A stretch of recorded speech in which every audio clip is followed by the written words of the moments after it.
दोस्तों नमस्कार। स्वागत है आप सभी का मार्गदर्शन फॉर सिविल सर्विसेज में। मैं अनुराग चौधरी। दोस्तों आज की वीडियो में आप पढ़ेंगे सामान्य अध्ययन के अंतर्गत भारतीय इतिहास खंड का महत्वपूर्ण टॉपिक महाजनपद। इसके अंतर्गत हम उन सभी प्रश्नों को कवर करेंगे जो महाजनपद खंड से पूछे जाते हैं। इसमें हम 16 महाजनपदों की राजधानियों, उनके वर्तमान क्षेत्र तथा उनकी प्रमुख विशेषताओं के संबंध में पढ़ेंगे। दोस्तों आप इसका पीडीएफ भी डाउनलोड कर सकते हैं, लिंक मैं डिस्क्रिप्शन बॉक्स में डाल दूंगा। दोस्तों प्राचीन भारत में राज्य या प्रशासनिक इकाइयों को महाजनपद कहा जाता था। राज्य या प्रशासनिक इकाइयाँ जो थीं उन्हें महाजनपद कहा जाता था। आरंभिक बौद्ध और जैन ग्रंथों में इसके बारे में जानकारी मिलती है। तो आइए देखते हैं उन सभी महत्वपूर्ण प्रश्नों को जो इस टॉपिक से पूछे जा सकते हैं। ये प्रश्न सभी राज्य सेवाओं की परीक्षाओं यूपीएससी, यूपीपीसीएस, अधीनस्थ सेवा चयन आयोग, यूपीआरओ, एआरओ तथा खंड शिक्षा अधिकारी आदि के लिए बेहद महत्वपूर्ण है। आइए शुरू करते हैं आज का वीडियो। आज की वीडियो का पहला प्रश्न है, महात्मा बुद्ध के जन्म से पहले लगभग 6ठी शताब्दी ईसा पूर्व में भारत कुल कितने महाजनपदों में बटा था? महात्मा बुद्ध के जन्म से पहले लगभग 6ठी शताब्दी ईसा पूर्व में भारत कुल 16 महाजनपदों में बटा था। 16 महाजनपदों का उल्लेख किस ग्रंथ में मिलता है? तो 16 महाजनपदों का उल्लेख बौद्ध ग्रंथ अंगुत्तर निकाय में 16 महाजनपदों का उल्लेख मिलता है। इसके अलावा जैन ग्रंथ भगवती सूत्र में भी 16 महाजनपदों का उल्लेख मिलता है, लेकिन उसके नाम कुछ भिन्न हैं। अगला प्रश्न देखते हैं, 16 महाजनपदों में से कौन सा एकमात्र महाजनपद दक्षिण भारत में स्थित था?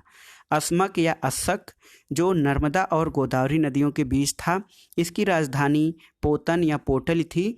ये एकमात्र महाजनपद है जो दक्षिण भारत में स्थित था। अन्य सभी 15 महाजनपद उत्तर भारत क्षेत्र में स्थित थे। ये था अस्मक, या इसका प्राचीन नाम अस्सक भी है, जिसकी राजधानी पोतन या पोटली थी। अगला प्रश्न देखते हैं दोस्तों, बुद्ध काल का सबसे बड़ा तथा शक्तिशाली गणराज्य कौन सा था? तो बौद्ध काल में सबसे बड़ा और शक्तिशाली गणराज्य वैशाली का लिच्छवी गणराज्य था, जो कि सबसे शक्तिशाली गणराज्य माना जाता था। अगला प्रश्न, बौद्धकालीन 4 सबसे शक्तिशाली राजतंत्र कौन से थे?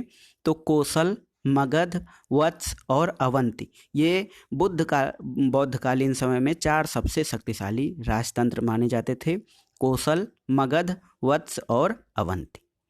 अगला प्रश्न है जिसके बारे में अभी हमने चर्चा की है कि किस जैन ग्रंथ में 16 महाजनपदों की सूची मिलती है? तो ये जैन ग्रंथ है भगवती सूत्र। भगवती सूत्र में भी 16 महाजनपदों की सूची मिलती है, लेकिन इनके नाम कुछ भिन्न और अलग हैं।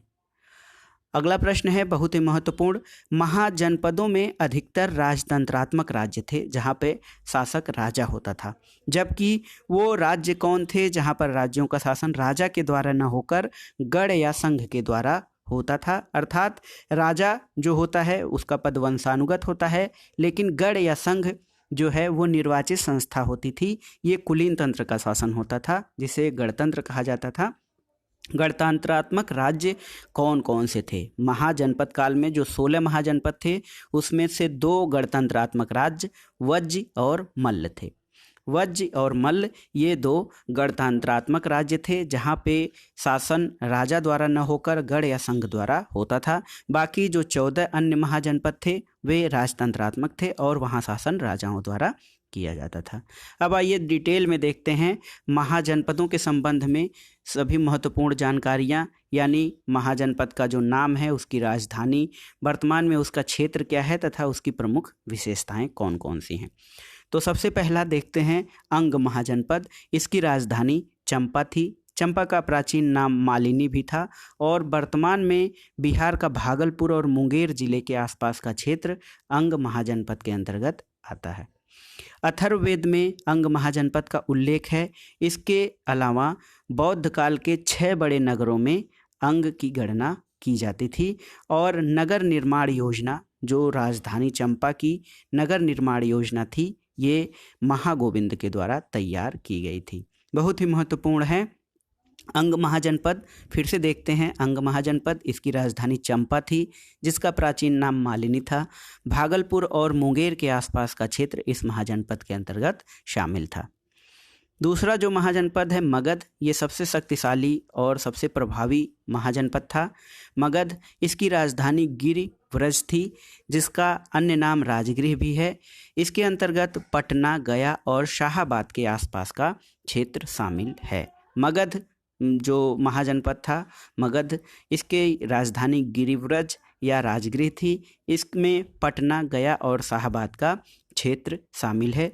16 महाजनपदों में सबसे शक्तिशाली और मजबूत ये जो जनपद था ये मगध साम्राज्य भी कहा जाता है इसको, क्योंकि आगे हर्यक वंश, नंद वंश और अन्य राजाओं ने मगध में अपना जो कार्य संचालन किया यहीं से इसको केंद्र बना के किया और इसकी राजधानी गिरिव्रज थी।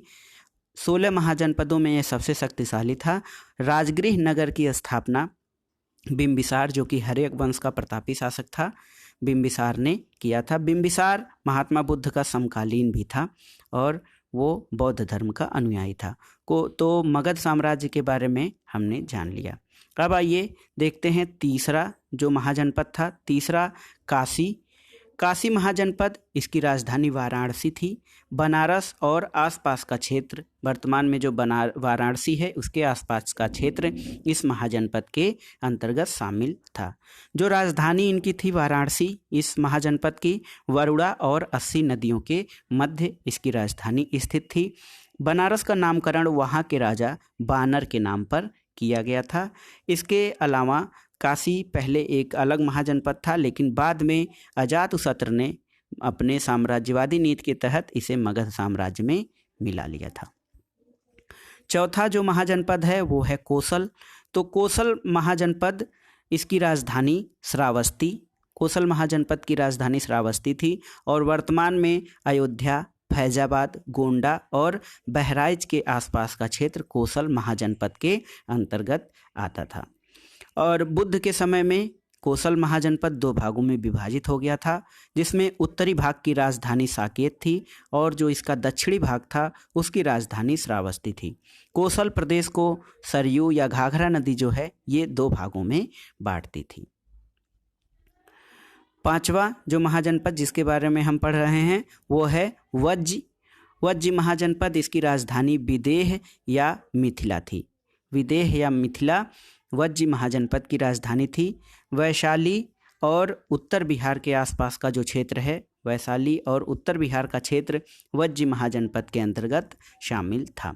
मगध के पड़ोस में वज्ज 8 कुलों का संघ था। मगध जो महाजनपद था उसके पड़ोस में वज्ज 8 कुलों का एक संघ था, जिसमें विदेह, लिच्छवी, कात्रिक, वृज्ज संघ ये प्रमुख थे। लिच्छवियों की राजधानी वैशाली थी और महात्मा बुद्ध ने वैशाली में प्रसिद्ध नर्तकी आम्रपाली को बौद्ध धर्म में दीक्षित किया था। और कुल मिला के ये जो वज्ज संघ था और इसकी राजधानी विदेह या मिथिला थी। मिथिला सीता का जन्मस्थान विदेह या वैदेही या मैथिली उनको कहा जाता है, वज्ज महाजनपद की रहने वाली थी। महात्मा बुद्ध ने वैशाली में प्रसिद्ध नर्तकी आम्रपाली को बौद्ध धर्म में दीक्षित किया था। अगला महाजनपद है मल्ल। मल्ल महाजनपद, इसकी राजधानी कुशावती या कुशीनगर, देवरिया, बस्ती, कुशीनगर, गोरखपुर और सिद्धार्थनगर का क्षेत्र जो है ये मल्ल महाजनपद के अंतर्गत शामिल था। इसकी राजधानी कुशावती थी। मल्ल क्षेत्र 2 भागों में बटा था, जिसकी एक कुशावती और दूसरे की राजधानी पावा थी। बहुत ही महत्वपूर्ण है। मल्ल जो महाजनपद था उसकी राजधानी कुशावती थी। इसमें वर्तमान देवरिया, बस्ती, कुशीनगर, गोरखपुर और सिद्धार्थनगर का क्षेत्र शामिल है। पहले की राजधानी जो एक क्षेत्र था उसकी राजधानी कुशावती या कुशीनारा थी। दूसरे भाग की राजधानी पावा थी। कुशीनारा में आप जानते हैं कि महात्मा बुद्ध को परिनिर्वाण प्राप्त हुआ था और पावा या पावापुरी में महावीर स्वामी को निर्वाण प्राप्त हुआ था। तो इस दृष्टि से देखा जाए तो मल्ल महाजनपद बहुत ही महत्वपूर्ण है बौद्ध और जैन धर्म दोनों के लिए, क्योंकि कुशीनारा में महात्मा बुद्ध को परिनिर्वाण मिला था और पावा में महावीर स्वामी को। अब आइए देखते हैं चेद महाजनपद। चेद महाजनपद इसकी राजधानी शक्तिमती थी। इसमें बुंदेलखंड का पूर्वी भाग शामिल है। वर्तमान में जो बुंदेलखंड का पूर्वी भाग है वो चेद महाजनपद के अंतर्गत आता था।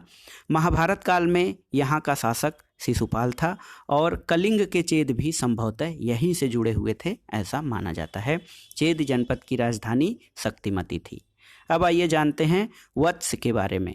वत्स बहुत ही महत्वपूर्ण महाजनपद था। महाभारत काल में भी इसकी काफ़ी ख्याति थी। वत्स महाजनपद की राजधानी कौशाम्बी थी, जिसके अंतर्गत वर्तमान का इलाहाबाद और कौशाम्बी का क्षेत्र शामिल था। ये महाजनपद यमुना के किनारे स्थित था, यमुना नदी के किनारे, और यहाँ का प्रसिद्ध शासक उदयन, ये जो भास महाकवि भास की स्वप्नवासवदत्तम है कृति है, उसका नायक था। और उदयन यहाँ का कौशाम्बी या वत्स का महान नायक था और शासक था।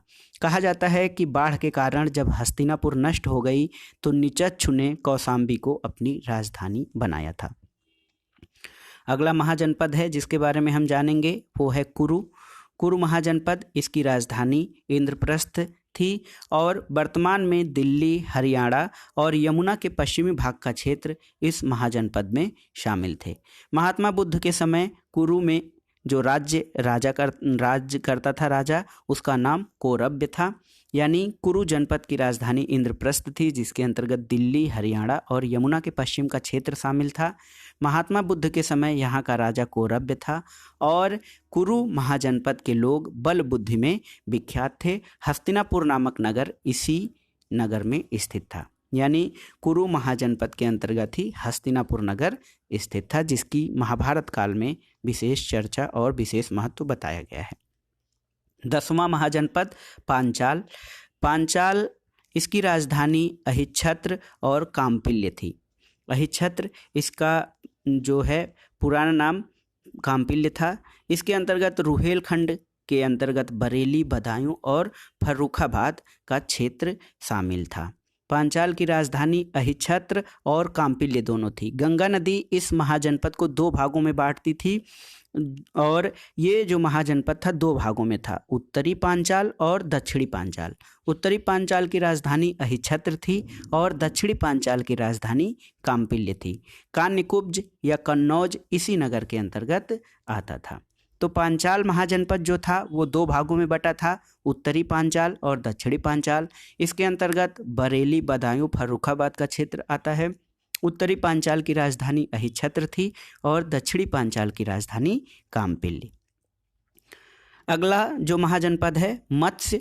मत्स्य महाजनपद, इसकी राजधानी विराटनगर थी। विराटनगर के अंतर्गत जो वर्तमान का क्षेत्र है राजस्थान के अलवर, भरतपुर और जयपुर के आसपास का क्षेत्र मत्स्य महाजनपद के अंतर्गत शामिल था।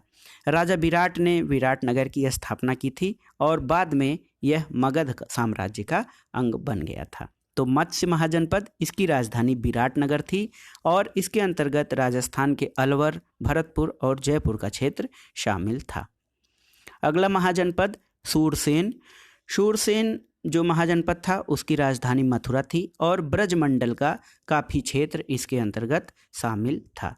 बुद्ध के समय यानी महात्मा बुद्ध के समय यहाँ का राजा अवंतिपुत्र था और इसके द्वारा मथुरा में बौद्ध धर्म का प्रचार प्रसार किया गया था। हालांकि मथुरा जैन धर्म का भी प्रसिद्ध केंद्र था, लेकिन बुद्ध के समय जो यहाँ के राजा अवंतिपुत्र थे वो बौद्ध धर्म के अनुयायी थी और उनके द्वारा मथुरा में बौद्ध धर्म का प्रचार प्रसार किया गया था।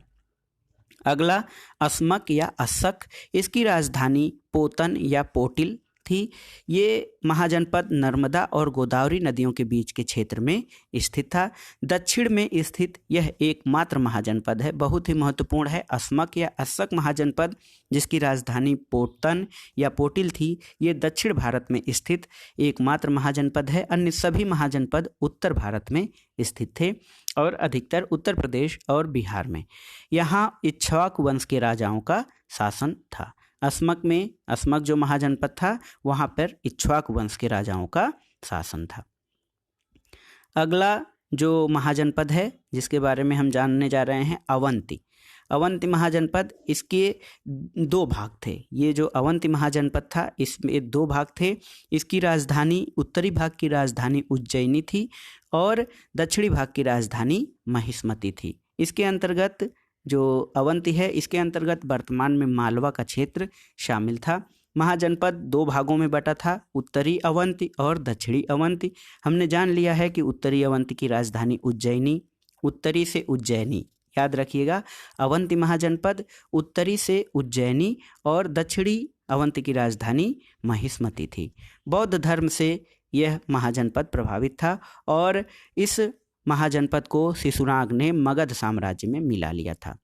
मगध में सर्वाधिक लोहे की खानें थीं। उसी प्रकार मगध के अलावा अवंती में लोहे की खानें पाई गई थीं। लोहे की खानें का मतलब ये है कि यहाँ पर कृषि क्षेत्र का विकास हुआ और शासकों को लड़ने के लिए अनेक हथियारों का निर्माण हुआ था।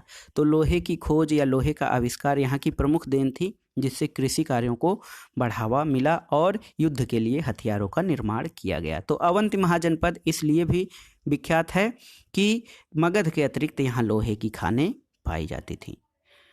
15वां है गांधार महाजनपद। गांधार इसकी राजधानी तक्षशिला थी। पाकिस्तान और अफगानिस्तान का पूर्वी क्षेत्र गांधार महाजनपद के अंतर्गत शामिल है। यह क्षेत्र पाकिस्तान के पेशावर और रावलपिंडी के आसपास आता था और गांधार महाजनपद काबुल घाटी में स्थित था। बहुत ही महत्वपूर्ण है गांधार महाजनपद। इसकी राजधानी तक्षशिला थी। तक्षशिला विश्वविद्यालय भी है और पाकिस्तान और अफगानिस्तान का पूर्वी क्षेत्र इस महाजनपद के अंतर्गत शामिल था। अब आइए 16वें महाजनपद के बारे में जानते हैं। कंबोज। कंबोज महाजनपद जिसकी राजधानी हाटक थी, इसके अंतर्गत राजौरी एवं हजारा का क्षेत्र शामिल था। कंबोज महाजनपद श्रेष्ठ घोड़ों के लिए विख्यात था। घोड़े यहाँ उच्च कुल के पाए जाते थे, उच्च कोटि के घोड़े यहाँ पर पाए जाते थे, अच्छी नस्ल के घोड़े कंबोज महाजनपद पे। और कौटिल्य ने कंबोज को वार्ता शस्त्रोपजीवी कहा है। वार्ता शस्त्रोपजीवी कहा है कंबोज को कौटिल्य ने अपने अर्थशास्त्र में। अब एक दो महत्वपूर्ण प्रश्न और देखते हैं। जो गांधार और कंबोज हैं वो वर्तमान पाकिस्तान में हैं। गांधार महाजनपद और कंबोज महाजनपद जिसकी चर्चा हमने ऊपर की वो वर्तमान में पाकिस्तान में हैं। यदि प्रश्न पूछता है कि कौन से महाजनपद वर्तमान काल में या कौन ऐसे महाजनपद थे जो वर्तमान में अब पाकिस्तान में हैं, तो गांधार और कंबोज। इसके अलावा ज़्यादा महाजनपदों वाला क्षेत्र कौन सा है, तो उत्तर प्रदेश और बिहार सबसे ज़्यादा महाजनपद यहीं पर थे। यहाँ गंगा यमुना का मैदानी भाग था, जो नदियों का कृषि कार्य अधिक होता था। लोहे का यहाँ पे प्रयोग हुआ, लोहे की खोज हुई, लोहे का प्रयोग हुआ जिससे खेती के कार्य को बढ़ावा मिला। इसके अलावा शस्त्रों का निर्माण किया गया था। तो ज़्यादा महाजनपदों वाला क्षेत्र उत्तर प्रदेश और बिहार थे। एकमात्र दक्षिण भारत का महाजनपद कौन सा था? असमक या अस्सक। असमक या अस्सक जिसकी राजधानी पोर्टल थी, इसे यह एकमात्र महाजनपद था जो दक्षिण भारत में था। यहाँ इक्ष्वाक वंश के राजाओं का शासन था और ये नर्मदा और गोदावरी नदियों के बीच में स्थित था। तो दोस्तों ये था आज का वीडियो 16 महाजनपदों से संबंधित। इसमें हमने सामान्य अध्ययन के अंतर्गत महाजनपदों के खंड से सभी उन प्रश्नों को, महत्वपूर्ण प्रश्नों को शामिल किया जो परीक्षाओं की दृष्टि से बेहद महत्वपूर्ण है। आप इसका PDF भी डाउनलोड कर सकते हैं, लिंक मैं डिस्क्रिप्शन बॉक्स में डाल दूंगा। वीडियो देखने के लिए धन्यवाद। नमस्कार।